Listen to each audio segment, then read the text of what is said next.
Assalamu alaykoum chers frères et sœurs et bienvenue pour cette nouvelle vidéo. Aujourd'hui, nous allons traiter un sujet très important, alors je vous demande de vous concentrer jusqu'à la fin de cette vidéo. Je veux que les jeunes écoutent attentivement ce premier point. Un musulman doit être productif, mes chers frères et sœurs. Mais comment faire pour te développer, devenir plus fort, meilleur, plus productif pour toi-même et pour les autres? Numéro 1. Prends tes responsabilités. Prendre ses responsabilités signifie que tu es capable de répondre de tes actions. Si tu as fait une erreur, admets-le. Si tu as bien fait les choses, alhamdulillah, mais si tu t'es trompé, prends tes responsabilités. Je vais aborder la première voie vers le succès, puis une seconde voie qui vient compléter la première. Deux chemins que je vais te décrire, et tu pourras choisir l'un ou l'autre, ou même les combiner. Comme je l'ai mentionné, ce sont des études basées sur des recherches par des milliers d'experts et de chercheurs, dans le monde islamique comme dans le monde non musulman. La première voie que je souhaite aborder s'appelle « Augmenter ta productivité ». Un musulman doit être productif, mes chers frères et sœurs. Rappelle-toi du hadith que nous avons mentionné il y a quelques semaines. Nous avions dit « Deux croyants, l'un est fort, l'autre est faible. Le croyant fort est meilleur que le croyant faible. » Et nous avons discuté de ce que signifie être fort, une foi forte, une grande résilience, une volonté inébranlable. Nous avons parlé de ce qui constitue un caractère solide, des ressources, des finances, de la santé, et bien plus encore. Nous avions aussi évoqué un autre point important. Allah aime un serviteur qui, lorsqu'il décide de faire quelque chose de bien, le fait jusqu'au bout. Ne t'arrête pas en cours de route. Continue jusqu'à la fin, même si tu échoues en cours de route. Poursuis tes efforts. Souviens-toi de l'exemple donné par le prophète sallallahu alayhi wa sallam lorsqu'il se préparait pour une bataille. Ce que les musulmans apprennent à travers les études n'est pas centré sur les batailles elles-mêmes, mais sur la manière dont le prophète sallallahu alayhi wa sallam enseignait ses compagnons tout au long de ces événements. L'accent est mis sur l'aspect humain, la sagesse, le leadership, le développement personnel. Que leur enseignait-il? Ce n'est pas une question d'épée ou de combat, mais de tout ce qu'il y a autour. Imagine que parfois, même au milieu des batailles, le prophète, sallallahu alayhi wa sallam, prenait le temps de discuter et d'enseigner à ses compagnons comment se purifier pour la prière, ou comment maintenir leur foi malgré les défis. Le prophète sallallahu alayhi wa sallam portait son armure, prêt pour la bataille, car les compagnons avaient insisté pour sortir et affronter l'ennemi. Bien que le prophète sallallahu alayhi wa sallam ait initialement suggéré de rester à Médine, la majorité avait exprimé le désir de partir au combat. En voyant que l'avis de la majorité l'emportait, il s'est retiré pour mettre son armure. Cependant, quand il est revenu, les compagnons ont exprimé des regrets, pensant qu'ils avaient peut-être mis trop de pression sur lui. Ils ont proposé de suivre son idée initiale, mais le prophète leur a répondu. Lorsqu'un prophète enfile son armure, il ne la retire pas, signifiant que, comme Allah le dit, une fois qu'une décision est prise, il faut persévérer et ne pas revenir en arrière. La construction et la productivité reposent sur 4 piliers, et pour réussir à se développer et à devenir plus productif, il faut travailler sur ces 4 aspects. Le premier pilier concerne la responsabilité. C'est la clé pour se renforcer, s'améliorer, et être plus productif, tant pour soi-même que pour les autres. Cela signifie assumer la responsabilité de ses actions, sans excuse. Si tu fais une erreur, admets-la. S'il s'agit d'un succès, rends en grâce à Allah. Ne cherche pas de justification ou de boucs émissaires pour tes échecs. Évite de rejeter la faute sur des circonstances extérieures, d'autres personnes, ou même des événements surnaturels. Il existe même un livre humoristique intitulé « 365 excuses pour être en retard au travail », qui tourne en dérision l'art de trouver des excuses. Cela te donne 365 excuses différentes à dire à ton patron et à d'autres personnes pour justifier pourquoi tu étais en retard. Par exemple, tu pourrais dire que tu essayais un nouveau mixeur de jus, mais qu'il n'était pas bien chargé et que tu peinais à comprendre le mode d'emploi, ce qui t'a fait arriver en retard.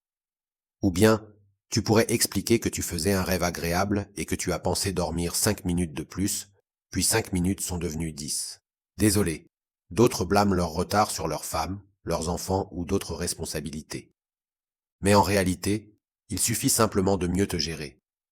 Tout repose sur la capacité à prendre ses responsabilités. Je me rappelle que j'avais tendance à arriver en retard au travail. Un jour, un collègue m'a donné un conseil tout simple. Pourquoi ne te lèves-tu pas 10 minutes plus tôt? J'ai réfléchi et me suis rendu compte qu'il avait raison. 10 minutes, c'est si peu pour bien commencer la journée. Pour beaucoup, ces 10 minutes supplémentaires de sommeil semblent cruciales, mais il faut comprendre que l'énergie et la paresse sont des choix personnels. Si tu veux être dynamique et plein d'énergie, c'est une décision à prendre. Certes, il y a des moments où la fatigue est due à une vraie maladie, mais dans la plupart des cas, c'est simplement un choix. Frères et sœurs, il n'y a pas d'excuse pour un croyant, il faut prendre ses responsabilités. Parfois, en tant qu'enseignant, je rencontre des élèves ou des parents lors d'une réunion. Un étudiant pourrait dire « Pourquoi m'as-tu fait échouer, monsieur ?» ou un parent « Pourquoi l'école a-t-elle échoué mon fils, ma fille ?» C'est la faute de l'école, c'est la faute du professeur. Ne rejette jamais la faute sur les autres. Si ton enfant a échoué, ce n'est pas la faute de quelqu'un d'autre, c'est qu'il n'a pas fourni les efforts nécessaires. Ne cherche pas à accuser autrui et ne pense pas que tout le monde t'attaque. Assume tes responsabilités et cherche comment tu peux t'améliorer. Ne pas le faire, c'est un fardeau que tu traîneras toute ta vie. Et un musulman ne devrait pas être comme ça. Un autre piège dans lequel tombent certains musulmans est de blâmer leur famille ou le monde pour leurs problèmes. Je suis opprimé. Je suis vulnérable. Ma famille est toxique. C'est la faute de mon enseignant, etc. Frères et sœurs, il n'y a pas de raison de parler ainsi. Inverse la situation, regarde-toi et demande-toi ce que tu peux faire pour améliorer la situation, puis passe à l'action. Fais quelque chose de mieux. Il arrive que l'on soit frustré par quelqu'un et qu'on décide de couper tout contact. Je le bloque parce qu'il est toxique. Tout le monde semble suivre cette approche, mais tu peux toujours essayer de résoudre le problème. Si ce n'est pas possible, au moins réduis son impact, ne coupe pas tout. On dit souvent, si tu ne peux pas tout prendre, ne rejette pas tout, garde un lien. Un exemple qui m'a été posé souvent. Si mon enfant décide de quitter l'islam, dois-je couper tout contact avec lui?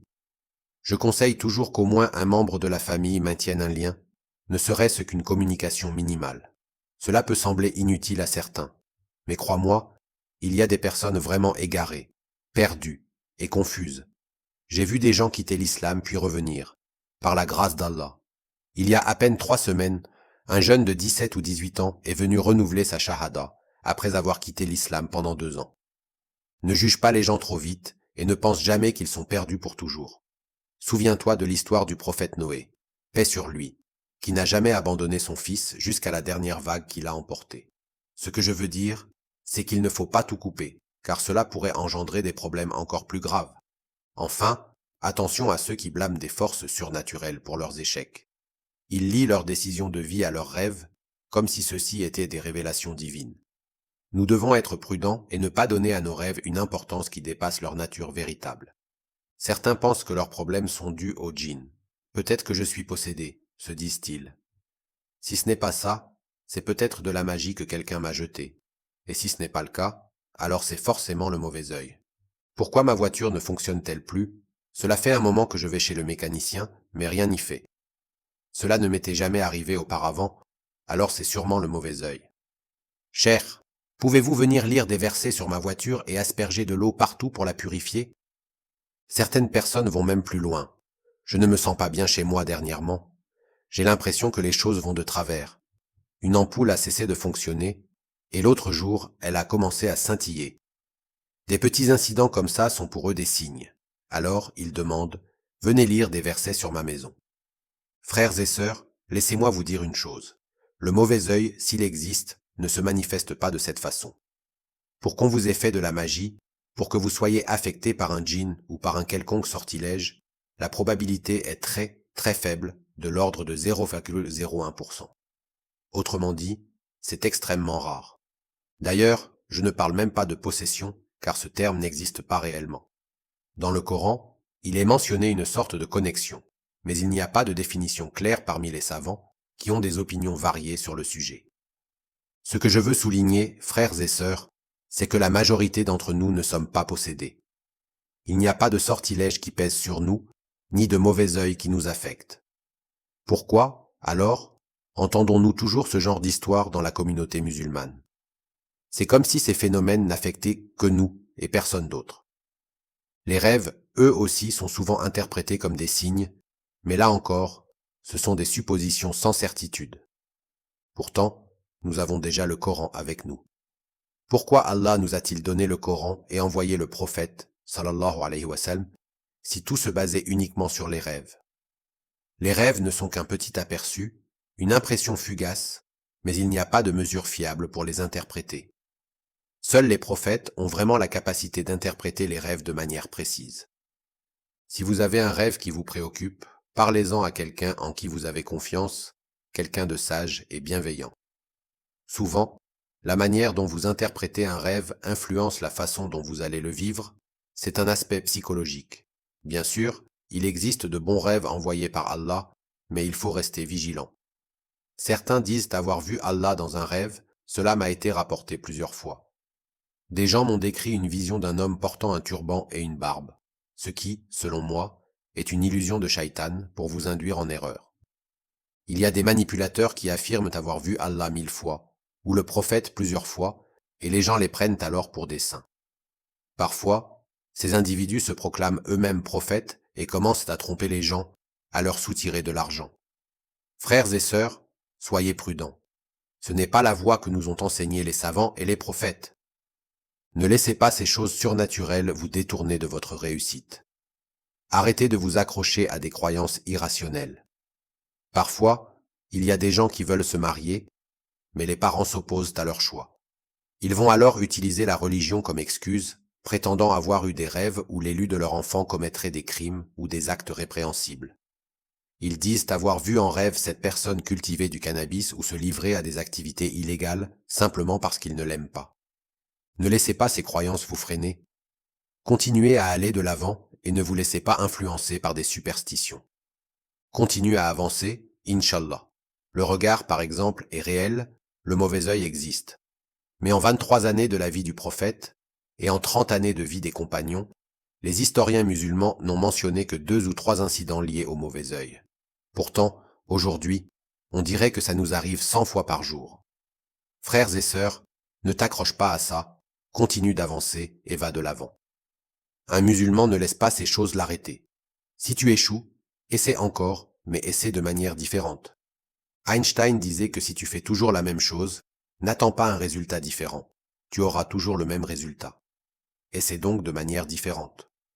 Edison, l'inventeur de l'ampoule électrique, disait qu'il avait appris 260 façons de ne pas faire fonctionner une ampoule. Ça veut dire qu'avant de réussir, il a fait 260 erreurs. Il disait même qu'il pouvait enseigner 260 façons de ne pas faire fonctionner une ampoule, jusqu'à ce qu'il trouve la bonne. Un musulman échouera, essaiera encore et encore. Les croyants ont échoué à la bataille, et Allah, subhanahu wa ta'ala, a dit de ne pas considérer cela comme quelque chose de mauvais, car c'était en réalité un bien pour eux. Le second conseil pour te développer est d'être authentique envers toi-même. Sois honnête avec toi-même. Ne te trouve pas des excuses fragiles. Reste vrai et authentique. Pour cela, assieds-toi, prends un morceau de papier ou un carnet et écris toutes les fautes et lacunes que tu identifies en toi-même. Certains conférenciers en ont parlé et je l'ai essayé l'autre jour. J'ai compté 53 problèmes en moi. Est-ce que j'ai vu cela comme un manque d'estime de moi ou comme un signe d'échec? Pas du tout. J'y ai vu des domaines où je pouvais m'améliorer. Y a-t-il quelqu'un de parfait? Non. Dès que j'ai accepté mes imperfections, mon estime de moi a monté en flèche. Je m'en moque si tu me trouves des défauts. Je les ai déjà identifiés avant toi et je les assume. Parfois, des élèves me disent que je suis comme ceci ou comme cela. Oui, c'est vrai. Ma tête est chauve. Oui, alhamdulillah. Si quelqu'un te dit que tu ressembles à ceci ou à cela, dis-lui. Oui, c'est vrai. Allah m'a créé ainsi. Quel est le problème? Frères et sœurs, si tu as des échecs, n'oublie pas une fois où je jouais au foot avec mes amis à l'école primaire et au secondaire, j'étais vraiment mauvais. Ils m'ont mis gardien de but. Vous savez, quand ils vous mettent au poste de gardien de but, c'est souvent parce qu'ils pensent que vous allez gâcher la partie si vous jouez ailleurs. Donc, ils m'ont mis comme gardien de but, puis ils ont essayé de garder le ballon loin de moi. Malgré cela, même avec de grands joueurs, nous avons perdu le match. Ils se sont moqués de moi pour tout ce que je faisais. J'étais juste un petit gamin, mais j'ai appris de cette expérience. Subhanallah, je n'étais vraiment pas bon au foot. Alors, je me suis dit que j'allais apprendre et trouver quelqu'un pour m'enseigner. C'est ce que j'ai fait. Je n'étais pas non plus bon au basket, j'ai voulu partager des matchs de basket avec des étudiants et des amis. J'ai donc demandé à mon neveu de m'apprendre. Peu importe, frères et sœurs, l'important, c'est que vos échecs ne comptent pas. Ce ne sont pas des échecs, mais des opportunités de croissance.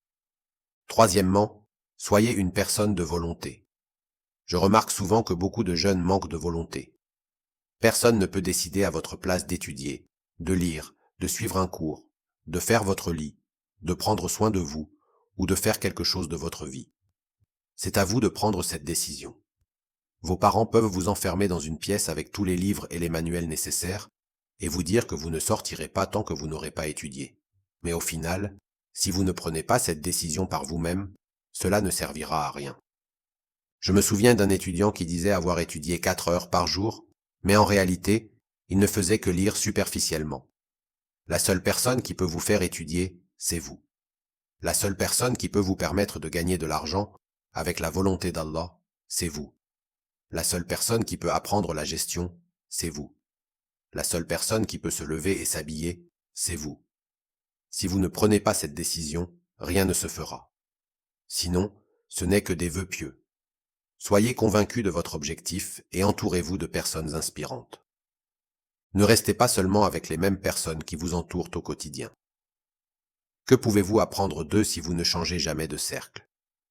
Cherchez à vous connecter avec des personnes distinguées, celles qui semblent avoir quelque chose que les autres n'ont pas. Pourquoi ne pas aller à leur rencontre et apprendre d'eux? Sur les réseaux sociaux, il y a beaucoup de ces personnes que l'on appelle des gourous dans différents domaines. Suivez-les et apprenez d'eux. Quatrièmement, prenez le contrôle de votre comportement. Si vous voulez évoluer, il faut contrôler votre comportement. Ne vivez pas votre vie en réaction à tout ce qui se passe. Quelqu'un vous énerve, vous réagissez. Quelqu'un vous provoque, vous réagissez.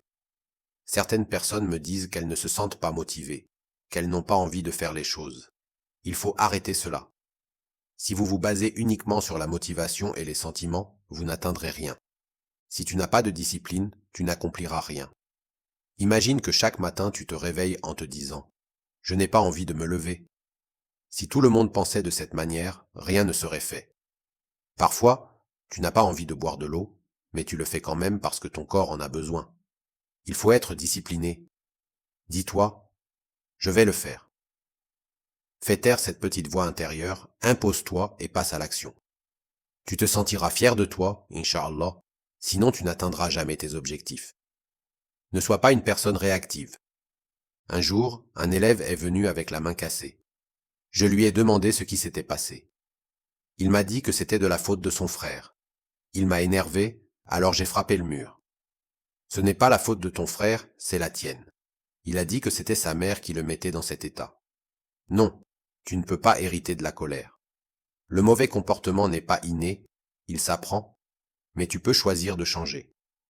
Il existe une règle basée sur la science, la règle des 90 secondes. Lorsque tu te mets en colère, ton corps entre dans un processus hormonal, une tempête intérieure qui dure environ 90 secondes. Si tu réussis à attendre que ton corps se calme, tu pourras réfléchir plus clairement après.